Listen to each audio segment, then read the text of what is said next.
Hi friends, welcome to Vennela sweet home. అందరూ ఎలా ఉన్నారండి? చాలా అంటే చాలా ఈజీ ప్రాసెస్లో, అది కూడా చాలా తక్కువ ఐటమ్స్తో, చాలా తక్కువ సమయంలో, చాలా ఎక్కువ రుచిగా, చాలా హెల్తీగా ఉండే బ్రేక్ఫాస్ట్ ఏదైనా చేయాలి అనుకుంటున్నారా?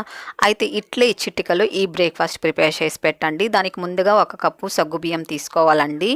ఇప్పుడు ఒక బౌల్ తీసుకొని ఇందులో సగ్గుబియ్యం వేసుకోవాలి. కొద్దిగా వాటర్ పోసుకొని నీట్గా కడుక్కోవాలండి.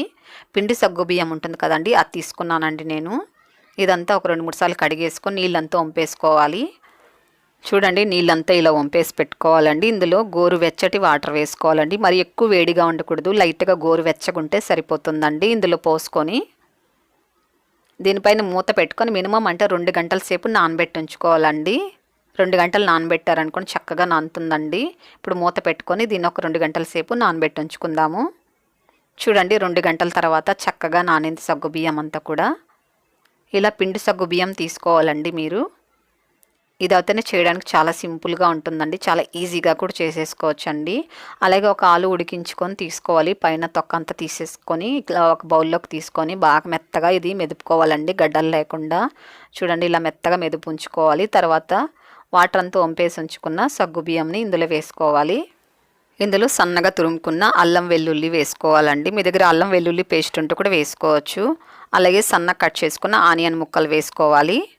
కారం తగినన్ని పచ్చిమిరపకాయలు కూడా సన్నగా కట్ చేసుకొని వేసుకోవాలి. అలాగే కొత్తిమీర, కరివేపాకు కూడా కట్ చేసుకొని వేసుకోవాలండి. అలాగే జీలకర్ర, ధనియాలు వేయించుకొని పొడి చేసుకుందండి. ఇది ఒక 1/2 టీ స్పూన్ వేసుకోవాలి. ధనియాలు, జీలకర్ర వేయించుకొని పొడి చేసుకోవాలండి. అది 1/2 టీ స్పూన్ తీసుకుని తగినంత కారం వేసుకొని తగినంత సాల్ట్ వేసుకొని దీన్ని పక్కన ఉంచుకుందామండి. ఇప్పుడు మనం ఏ కప్పుతో అయితే సగ్గుబియ్యం తీసుకున్నామో ఆ కప్పుతో 1/2 కప్పు పల్లీలు తీసుకోవాలండి. మీరు లైట్గా వేయించుకొని పల్లీల్ని మిక్సీ జార్లో వేసుకొని ఇది కాస్త బరగ్గా మిక్సీ పట్టుకోవాలండి. మరి ఎక్కువ మెత్తగా మిక్సీ పట్టద్దు, ఇలా కాస్త పలుగ్గా ఉండాలండి. చూడండి, ఇలాగ ఉండాలి. ఇప్పుడు దీన్ని మనము ఇందులో వేసేసుకుందామండి. ఇప్పుడు వేసుకున్న తర్వాత ఇదంతా కూడా చేత్తో బాగా కలుపుకోవాలి. ఇందులో వాటర్ అస్సలు వేయకూడదండి, ఆలు వేసాం కాబట్టి బాగా ఇలా ముద్దలాగా వస్తుంది. ఇప్పుడు చెయ్యి నీట్గా కడిగేసుకొని ఇలా ఆయిల్ కవర్ తీసుకోవాలండి. కట్ చేసుకొని తీసుకున్న తర్వాత పైన కాస్త ఆయిల్ వేసుకొని ఇదంతా కాస్త అప్లై చేసుకున్న తర్వాత ఇలా ముద్దలాగా చేసుకొని తీసుకోవాలండి. మీకు ఏ సైజులో రొట్టె అనేది కావాలో ఆ సైజులో ఇలా ముద్దలాగా చేసుకొని ఇలా రొట్టెలాగా ఇలా తట్టుకోవాలండి. రౌండ్ షేప్లో ఇలా సరి చేసుకుంటూ చుట్టూ పగుళ్ళు లేకుండా ఇలా రౌండ్ షేప్లో తట్టుకోవాలి. మరి ఎక్కువ మందంగా ఉండకూడదండి, ఇలాగుంటే సరిపోతుంది. ఇప్పుడు స్టవ్ వెలిగించుకొని దోస తవా పెట్టుకొని కొద్దిగా నెయ్యి వేసుకొని, మీరు నెయ్యి అన్నా తీసుకోవచ్చండి, లేకపోతే ఆయిల్ అన్నా తీసుకోవచ్చు. చూడండి, పేపర్ని ఇలా తిప్పించగానే చక్కగా చేతికి వచ్చేస్తుందండి.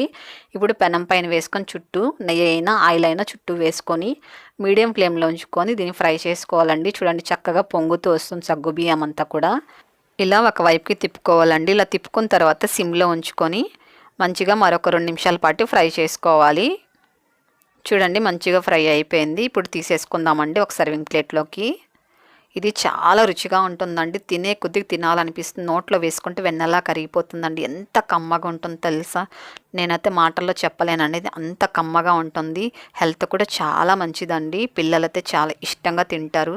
అలాగే పెద్దవాళ్ళు కూడా ఎన్నైనా తినేస్తారండి. దీనికి అసలు సైడ్ డిష్ కూడా అవసరం లేదండి, చాలా సింపుల్గా చేసుకోవచ్చు. మీరు కావాలి అంటే పెరుగుతో తినండి. మీకు నచ్చిందా ఈ హెల్తీ బ్రేక్ఫాస్ట్? అయితే మరింత ఆలస్యం మీరు కూడా ఒకసారి ఇలాగే ప్రిపేర్ చేసుకొని టేస్ట్ చేయండి. టేస్ట్ చేసిన తర్వాత ఎలాగుందో రుచి అనేది నాకు తప్పకుండా కామెంట్ చేయండి. మీ ఫ్రెండ్స్కి, మీ తెలిసిన వారందరికీ కూడా ఈ వీడియోని తప్పకుండా షేర్ చేయండి, లైక్ చేయండి. ఫస్ట్ టైం మన ఛానల్ చూస్తున్నట్లయితే మన ఛానల్ సబ్స్క్రైబ్ చేసేసుకోండి.